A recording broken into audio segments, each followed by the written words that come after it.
Собаку привязали к дереву и бросили, несмотря на то, что на улице было больше 30 градусов мороза.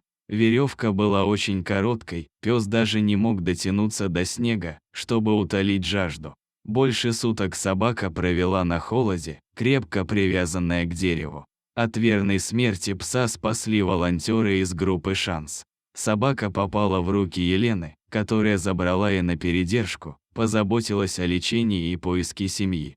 Впоследствии оказалось, что пса привязали к дереву с воспитательной целью – наказать за то, что он погрыз хозяйскую мебель. Елена не отдала пса владельцам, вместо этого сообщив об их поступке в полицию. В новую жизнь пес вошел с новой кличкой – Монти. Оказалось, что раньше воспитанием пса никто не занимался, он совершенно не умел вести себя на улице и гулять на поводке. Монти сложно было привыкнуть к людям, транспорту, прогулкам и другим животным.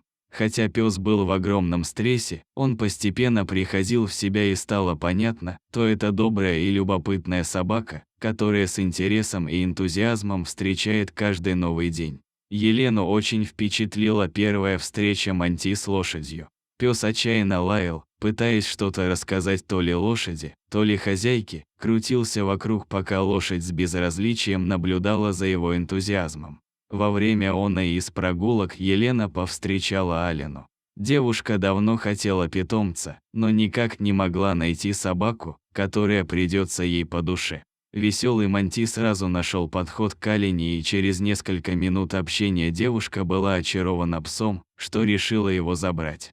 Монти в то время ждал новых хозяев из Канады, но, когда спустя время они так и не вышли на связь, пса отдали Алене. Кажется, что именно здесь можно ставить точку в этой истории, но все не так просто. Монти совершенно не представлял, что значит жить в доме. Когда после кастрации его привезли к Алене домой, он первым делом повалил на пол свою новую хозяйку и начал ее облизывать.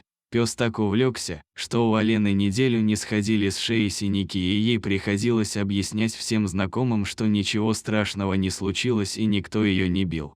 Осмотревшись в квартире, Монти решил немного поработать над ее дизайном. Первые полгода Алена возвращалась домой и начинала наводить порядки, ведь за день Монти умудрялся перевернуть все вверх дном. Однажды Алена вернулась домой чуть позже обычного и в сопровождении гостей. Открыв двери, девушка увидела гору своих вещей, сваленных посреди комнаты, обгрызенные провода и ободранные обои на стенах. Квартира девушки была в ужасном состоянии, и ей пришлось отменить праздник с друзьями, чтобы привести все в порядок.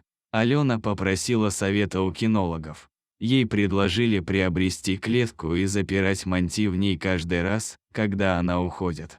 В первой клетке пес умудрился разогнуть решетки, со второй он не мог вылезти, но все же дотягивался до мебели и с энтузиазмом ее грыз. Алена оказалась упертой девушкой, поэтому вместо того, чтобы наказывать Монти, она занялась его обучением.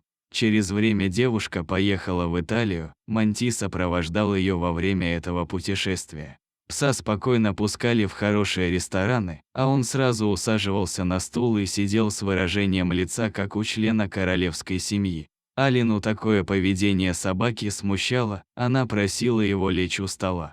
Хозяин ресторана успокоил девушку, заверив, что ни ему, ни другим гостям Монти не мешает, наоборот, попросил разрешения сделать фото, чтобы похвастаться своим необычным гостем.